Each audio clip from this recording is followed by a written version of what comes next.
ভারতের গণতান্ত্রিক যুব ফেডারেশন উপজাতি যুব ফেডারেশনের যৌথ উদ্যোগে প্রজন্ম বাঁচাও কর্মসূচির সূচনা করা হয় রবিবার।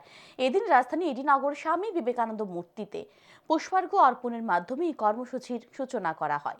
মূলত 5 দফা দাবিকে সামনে রেখে রাজ্যব্যাপী তাদের এই কর্মসূচি। এদিন কর্মসূচির সূচনা করেন ত্রিপুরা রঞ্জি দলের প্রাক্তন অধিনায়ক অরূপ দেববর্মা। উপস্থিত ছিলেন ডিওয়াইএফআই রাজ্য সম্পাদক নবারুণ দেব, রাজ্য সভাপতি পলাশ ভৌমিক সহ অন্যান্যরা। নবারুণ দেব জানান, ভারতের গণতান্ত্রিক যুব ফেডারেশন উপজাতি যুব ফেডারেশন প্রজন্ম বাঁচাও নামে একটি দীর্ঘমেয়াদী কর্মসূচি শুরু করা হয়েছে। বিজেপি সরকারের সময় একের পর এক প্রজন্মকে ধ্বংস করার জন্য ষড়যন্ত্র করা হয়েছে, তার বিরুদ্ধে এই কর্মসূচি শুরু করা হয়েছে।